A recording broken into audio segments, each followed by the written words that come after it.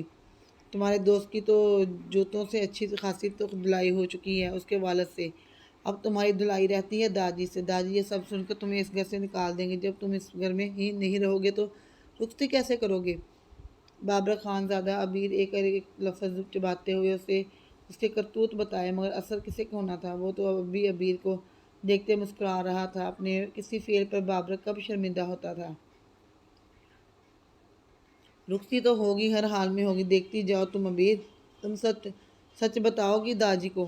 مگر میں جھوٹ بتاؤں گا داجی کو کیسے؟ تم نے بھائی چکر چلا رکھا ہے، اسی لیے تو تم ہم پر الزام لگا رہا ہے۔ تم سے یہی امید تھی، جو کرنا ہے کر لو، میں تمہاری کسی دھمکی سے نہیں ڈرتی۔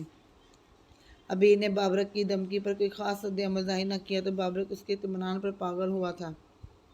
اپنے ایک لفظ کا حساب تم چکاؤ گی، وہ بھی اس بیڈ پر۔ بابرک کمینگی سے گہرا مسکرایا۔ ابیر کے دیکھنے پر اس نے اسے نازیبا اشارہ کرتے آنکھ ماری تھی۔ زہران لالا مجھ سے وعدہ کر چکے ہیں، وہ یہ رخصتی کبھی نہیں ہونے دیں گے، ابیر نے سپاٹ لہجے میں بولتے ہوئے اپنے دوپٹے کی تلاش میں کمرے میں نظریں دوڑائیں۔ ابیر کی بات پر بابرک کے منہ سے ہنسی کا فوارہ گونجا تھا۔ وہ اب تھوڑا جھجکتے اپنے گھٹنوں پر ہاتھ مارتے پاگلوں کی طرح ہنستا ہی جا رہا تھا۔ ابیر اس پر تعصب بھری نگاہ ڈالتے ہوئے زمین سے اپنا دوپٹہ اور بیگ اٹھانے لگی۔ زہران خان زادہ تمہاری رخصتی ہونے سے روکے گا، جس طرح اس نے تمہارا میڈیکل کالج میں داخلہ کروایا تھا؟ بابرک کی ہنسی رک نہیں رہی تھی، وہ بامشکل ہی بول رہا تھا۔ اس کی ہنسی میں ابیر کے لیے کافی تضحیک تھی۔ جانتی ہوں، تب بھی تمہارے بھائی نے تم سے یہی وعدہ کیا تھا، مگر ہوا کیا؟ داجی نے میری سنی، کیونکہ میں اپنی بیوی کا داخلہ لڑکوں کے کالج میں نہیں ہونے دینا چاہتا تھا۔ بابرک کی سیاہ آنکھوں سے اب شدید ہنسی کے باعث پانی نکلنا شروع ہو چکا تھا۔ ابیر اس کی باتوں کو اگنور کرتے دروازے کی طرف بڑھی۔ بابرک نے اس کی طرف بڑھتے جلدی سے دروازہ بند کیا۔ تم آج یہاں سے نہیں جا سکتی، تمہاری رخصتی کی وجہ میں آج ہی سب کو دے دوں گا، پھر وہ تمہارا لالا جو خود کو کوئی بہت اونچی شے سمجھتا ہے کچھ نہیں کر سکے گا، الٹا میرے قدموں میں گر کر تمہیں رخصت کروانے کی بھیک مانگے گا۔ بابرک نے سرخ آنکھوں کے ساتھ گراتے ہوئے اس کے دوپٹے میں ہاتھ ڈالا۔ ابیر نے اسی لمحے اپنے بیگ سے پیپر سپرے نکالتے ہوئے بابرک کی آنکھوں میں ڈھیر سارا سپرے چھڑک دیا۔ بابرک اپنی آنکھوں پر ہاتھ رکھتے ہوئے چیخ پڑا تھا، یہ کیا ڈالا ہے تم نے؟ بابرک چیخا۔ کچھ دن پہلے ہی شوقیہ طور پر خریدا تھا، لیکن یہ نہیں سوچا تھا یہ تمہارے کام آئے گا۔ مجھے اتنا کمزور سمجھ رکھا ہے بابرک خان زادہ کہ تم نکاح کے نام پر میرے ساتھ کچھ بھی کرو گے، میں برداشت کروں گی؟ آئندہ تمہارے ناپاک ہاتھوں نے مجھے چھوا بھی تو کاٹ ڈالوں گی۔ ابیر غصے سے ایک لفظ بولتے کمرے سے نکل آئی تھی۔ ابیر نے بابرک کے کمرے سے باہر آتے ہی زنان خانہ کے لونج میں اپنی گری ہوئی شال زمین سے اٹھاتے اس سے اچھی طرح خود کو کور کیا باہر کار پورچ کی طرف آئی، جہاں کار پورچ میں ڈرائیور اس کا انتظار کر رہا تھا۔ ابیر بہارے کی پکار پر گاڑی کے دروازے کی طرف بڑھتا اس کا ہاتھ رکا تھا۔ ابیر نے پلٹ کر بہارے کو دیکھا۔ بہارے کا حلیہ دیکھ کر ابیر کے چہرے پر ناگواری بڑھی تھی۔ اس نے کافی ناگواری اور غصے سے بہارے کے چہرے پر نگاہ ڈالی، جو پنک کلر کے ٹراؤزر اور شرٹ میں ملبوس تھی۔ پنک جارجٹ کا دوپٹہ اس نے سر پر اوڑھا ہوا تھا، بالوں کو کھلا چھوڑ رکھا تھا، جو باریک دوپٹے سے پوری طرح نظر آ رہے تھے۔ پنک دوپٹے میں اس کا گلابی رنگ پوری طرح دمک رہا تھا۔ پنک لائٹ سی لپسٹک لگائے ہوئے وہ کافی خوبصورت لگ رہی تھی۔ وہ مسکراتے ہوئے ابیر کی طرف بڑھی۔ کار پورچ میں اور بھی ملازم تھے جو اسے دیکھتے نظریں جھکا گئے تھے، مگر وہ اپنے حلیے سے مکمل لاپرواہ تھی۔ ابیر نے اس ٹائم بلیک شال سے خود کو اچھی طرح کور کیا ہوا تھا اور چہرے پر نقاب بھی ڈالا ہوا تھا۔ ابیر میں کل سے آئی ہوں اور تم مجھ سے ملی بھی نہیں، میں نے اندر تمہیں آواز بھی دی تھی، تم رکی نہیں۔ تمہیں بابرک لالا کے کمرے سے نکلتے ہوئے دیکھا میں نے۔ تمہارا رنگ سرخ اور سانس سے بری طرح پھلا ہوا تھا۔ بہارے کے لبوں پر معنی خیز مسکراہٹ رقصا تھی۔ ابیر بہارے کی بات پر لب بھیج کر رہ گئی تھی۔ وہ اتنی تیز بات کر رہی تھی کہ آس پاس کھڑے ملازموں تک اس کی آواز بخوبی پہنچ رہی تھی۔ ابیر نے اپنے ہونٹ کاٹتے ہوئے ایک نظر وہاں کھڑے ملازموں کو دیکھا تھا۔ دوسرے لمحے وہ اس کی کلائی پکڑے داخلی دروازے سے اندر داخل ہو چکی تھی ابیر نے اندر داخل ہوتے اپنا بیگ اٹھا کر زنان خانے کے لاؤنج کے صوفے پر پٹکا اور اپنی شال اتار کر صوفے پر رکھی اور سر دونوں ہاتھوں میں تھامتے وہ صوفے پر گرنے کے انداز میں بیٹھ چکی تھی۔ آج ان دونوں بہن بھائیوں نے اس کا موڈ غارت کر دیا تھا، اس لیے وہ کالج جانے کا پروگرام کینسل کر چکی تھی۔ یہاں بہارے صوفے کے سامنے کھڑی اپنی بڑی بڑی براؤن آنکھیں پٹپٹائے ہوئے ابیر کو دیکھ رہی تھی۔ وہ جو دوپٹہ سر پر تھا اب وہ گلے میں لہرا رہا تھا۔ کیا ہوا ابیر؟ بہارے کے ہونٹوں پر شرارتی مسکراہٹ ابھی تک رقصا تھی۔ ابیر اس کی مسکراہٹ کا مطلب بخوبی سمجھتی تھی۔ کچھ نہیں ہوا بہارے، یہ کس طرح کے حلیے میں تم باہر آئی تھی؟ اگر شہرام لالا تمہیں ایسے دیکھ لیتے تو جانتی ہو نا وہ کیا کرتے؟ ابیر نے اس کی لاپرواہی پر ٹوکا تھا۔ شہرام کے نام پر بہارے کے حسین چہرے پر ناگواری کا تاثر ابھرا۔ جانتی ہوں وہ کیا کرتا؟ تمہاری طرح میری کلائی پکڑتے اندر لے آتا اور کیا کرتا؟ بہارے لاپرواہی سے بولتے صوفے پر بیٹھ چکی تھی۔ ابیر گہری سانس بھر کر رہ گئی تھی۔ بہارے کا کوئی علاج نہ تھا، اسے خراب کرنے میں شہرام کا ہی تو ہاتھ تھا۔ ابیر نے اس کے حسین چہرے پر نظریں جماتے ہوئے سوچا، تم نے بتایا نہیں کہ تم بابرک بھائی کے کمرے میں کیا کر رہی تھی؟ بہارے نے دوبارہ سے ایکسائٹیڈ ہوتے پوچھا۔ ابیر کے بابرک کے کمرے میں موجود ہونے کی وجہ جاننے کے لیے وہ بے تاب ہو رہی تھی۔ میں تمہاری لالا کے کمرے میں اس پر یہ پیپر سپرے کرنے گئی تھی۔ بیچارہ اپنی آنکھوں پر ہاتھ رکھتے ہوئے بہت چیخ رہا تھا۔ جا کر دیکھو آنکھ وانکھ ضائع نہ ہو گیا ہو اس کا۔ ابیر نے بہارے کی آنکھوں میں دیکھتے ہوئے وہ گہرا مسکراتے ہوئے پیپر سپرے بیگ سے نکالتے اسے دکھایا۔ بہارے ابیر کی بات سنتے غصے سے صوفے سے اٹھی۔ یہ کیا کیا ہے تم نے ابیر؟ بہارے چیخی۔ وہی کیا جو وہ ڈیزرو کرتا ہے، آئندہ وہ مجھ پر اپنا حق جماتے ہوئے 100 بار سوچے گا۔ ابیر نے مسکراتے ہوئے صاف گوئی سے کہا۔ بابرک کی حالت کا سوچ کر اب اسے کافی مزہ آ رہا تھا۔ حق تو تمہارا لالا بھی مجھ پر جماتا ہے، مگر پوری ڈٹائی سے جماتا ہے۔ اگر میں بھی اس کے ساتھ ایسا سلوک کروں تو؟ بہارے نے غصے سے تلملاتے ہوئے کہا۔ بہارے کی بات پر ابیر صوفے سے اٹھتے ہوئے اس کے مقابلے جا کھڑی ہوئی۔ تمہارے لالا اور شہرام لالا میں زمین آسمان کا فرق ہے۔ اگر وہ تم پر حق جتانے میں ہر حد سے گزر بھی جائے تو تمہاری ہمت نہیں پڑے گی اس کے ساتھ وہ سلوک کرنے کی جو میں نے بابرک کے ساتھ کیا۔ کیونکہ شہرام لالا تم پر حق جتاتا ہے تو اس رشتے کے فرائض بھی پورے کیے ہیں اس نے، وہ بھی تم پر بنا کوئی حق جتائے۔ اس کی آنکھوں میں تمہارے لیے جتنا پیار ہے اس سے کہیں زیادہ عزت ہے۔ آج جو تم اپنی میڈیکل کی تعلیم مکمل کر کے وہاں ہاؤس جاب کر رہی ہو اور خود پر اتراتی پھرتی ہو، تم ایک ڈاکٹر ہو اور وہ صرف شہرام لالا کی بدولت ممکن ہوا ہے۔ یہ جو تم گلے میں دوپٹہ ڈال کر پورے گھر میں گھومتی ہو وہ بھی شہرام لالا کی ہی بدولت ہے۔ وہ تم پر کسی کو ایک نگاہ اٹھانے نہیں دیتے۔ ابیر نے بہارے کی آنکھوں میں دیکھتے ہوئے اسے جتلایا۔ میں نے میڈیکل کی تعلیم اسفند لالا کی وجہ سے مکمل کی ہے۔ وہی داجی کے سامنے ڈٹ کر کھڑے ہوئے تھے۔ شہرام تو مجھ سے نفرت کا دعوے دار ہے، جانتی ہو تم یہ سب؟ بہارے گل کی تلملاہٹ میں مزید اضافہ ہوا تھا۔ شہرام کی تعریف ہضم نہیں ہوئی تھی۔ وہ جو کچھ تھی اپنی محنت کی بدولت، مگر وہ ہر کوئی شہرام کو ہی کریڈٹ دیتا تھا۔ اسفند لالا کی وجہ سے تم نے میڈیکل کی تعلیم حاصل کی۔ ابیر نے ابرو اچکائی۔ استفہامیہ نگاہوں سے بہارے کو دیکھا۔ لبوں پر طنزیہ مسکراہٹ دوڑ گئی۔ ابیر کے لبوں پر طنزیہ مسکراہٹ سے بہارے کو آگ لگی تھی۔ بہارے، تمہارے میڈیکل کالج میں جانے کے بعد میں نے بھی یہی سوچا تھا، میں بھی ڈاکٹر بنوں گی۔ میری بچپن کی خواہش تھی ڈاکٹر بننا، اپنے علاقے میں ہسپتال کھولنا۔ مگر کیا ہوا میرے سارے سپنوں کو؟ تمہارے لالا نے آگ لگا دی۔ ابیر بات کرتے کرتے رکی تھی۔ زخموں پر نمک سا چھڑکتا محسوس ہوا۔ تم جانتی ہو میرے تم سے زیادہ اچھے نمبر آتے تھے۔ زہران لالا کی سپورٹ کی وجہ سے بھی میں بھی میڈیکل میں داخلہ نہ لے سکی۔ کیوں؟